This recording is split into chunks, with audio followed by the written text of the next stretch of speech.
Today is Book Review Friday, and as I mentioned on Monday, I am doing The Blood of Olympus by Rick Riordan. Now, this is book 5 of the Heroes of Olympus series by Rick Riordan, and it is the sequel series to the Percy Jackson series. So if you haven't read all of them, you're not going to want to watch this video because it's pretty darn spoilerific.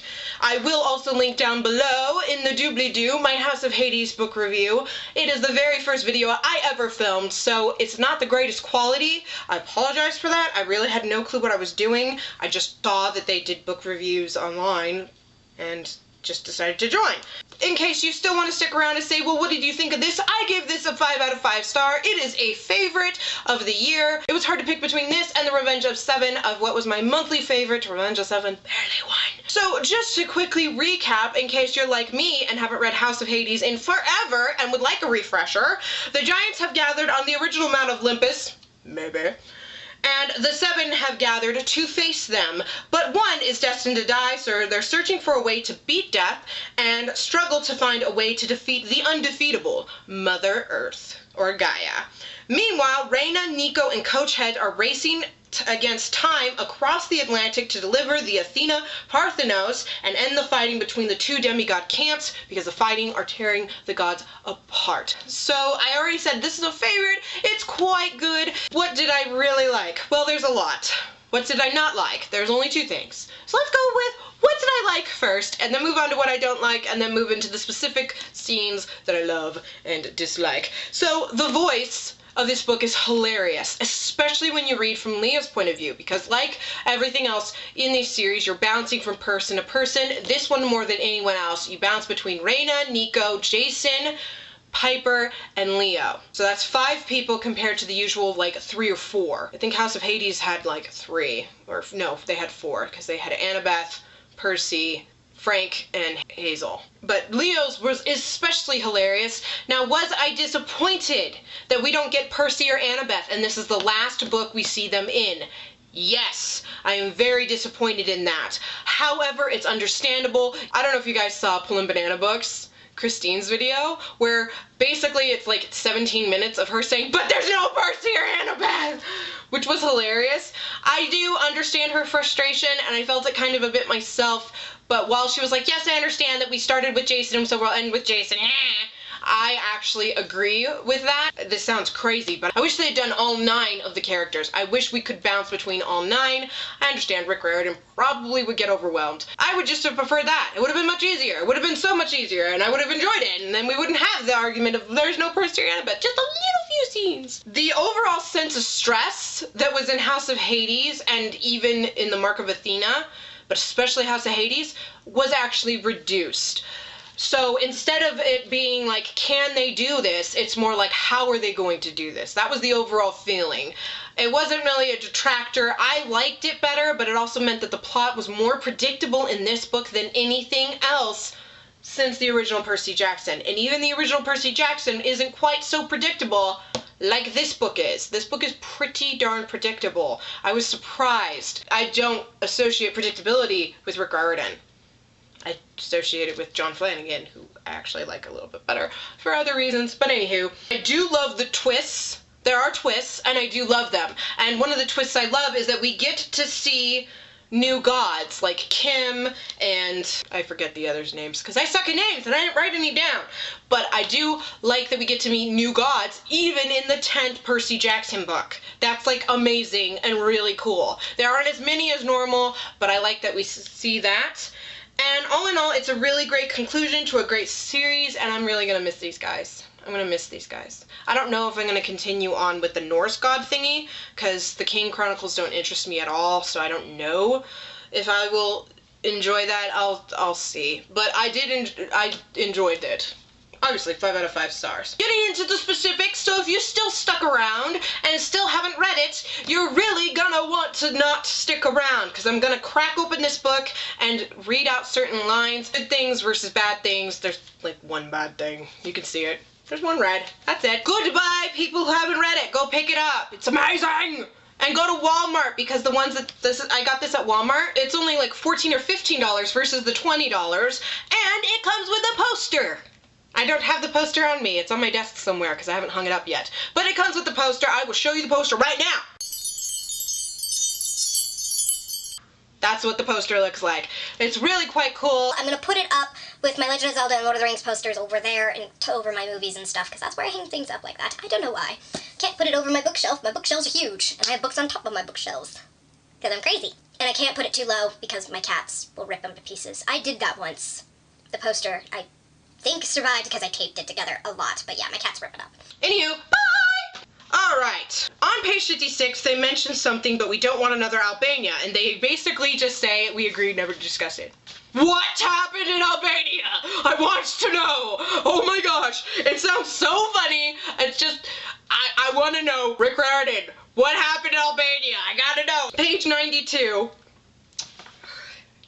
the little table.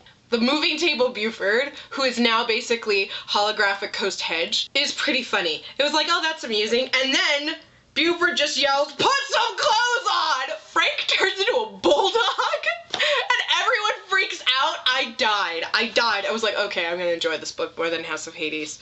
And I have. Oh my gosh, it's so funny. And then everyone just kind of glares at Leo, and he's like, hey, I miss Coach Hedge. And just basically refuses to change that, and they're just like, oh, that's another god that we met. Nike!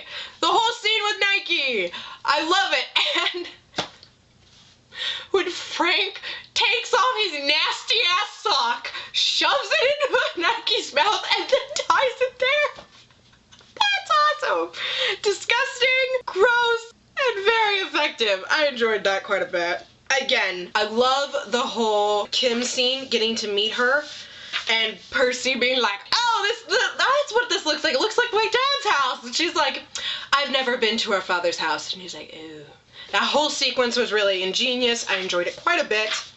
Although, once again, I have to agree with Christine. I really kind of wish we could at least know what Percy is thinking. Yeah. And then, page 321. This bugged me just because I'm religious. I know a lot of people got kicked out of this. Well, I don't say a lot. I know Christine got a kick out of it because it's kind of like, I can't believe he wrote that. But for me, I was like, oh my gosh, did he really do this? And it's where he said the first time Asclepius raised the dead, well, he caused quite an uproar. It's a long story. Yeah, pretty sure he's talking about Jesus, and that really kind of pissed me off. Oh my gosh.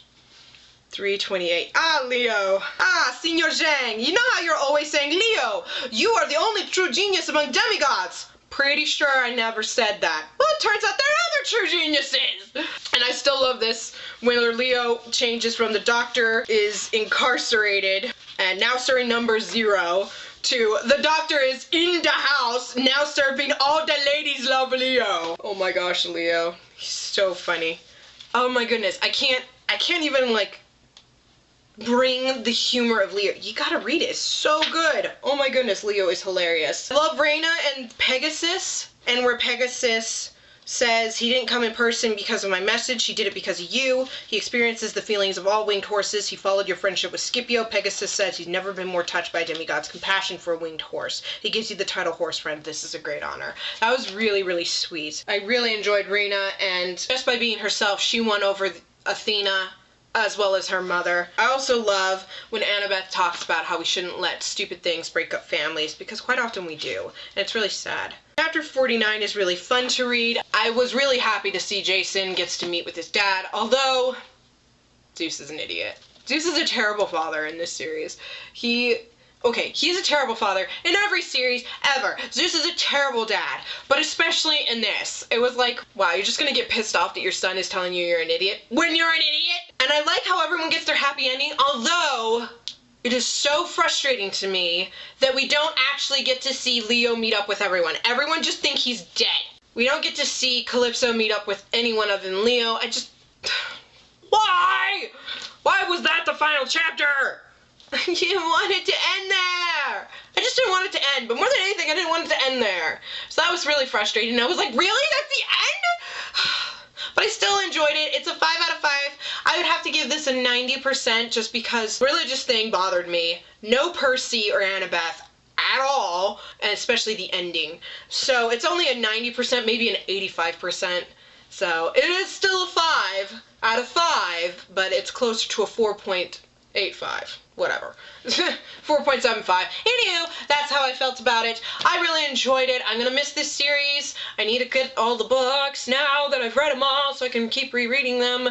Maybe eventually, like next year or something, I will reread the Percy Jackson books, and then once I have this series, I can read all of them together. Thank you guys so much for watching. Please give this video a thumbs up if you enjoyed it. Subscribe to see more. Remember, every Friday is a book review, and I will have some tags. Again, my tags are going to be almost completely, if not completely, pre-recorded, so my brown bookshelf will be here instead of this white one. But please watch it. I will make sure that they're not too outdated. If they are, I will refilm them for you guys and hopefully get them up to you on time. It's actually in the middle of #Yearathon right now, so I need to get back to reading, and I will see you in the next video. Good luck with your reading, whether it's #Yearathon or not. Goodbye!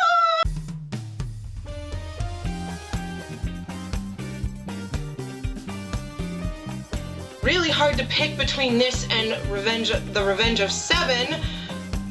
There's no Revenge of 7 in my head. Why am I doing this? I wish they'd done, like, the 10 who are mentioned.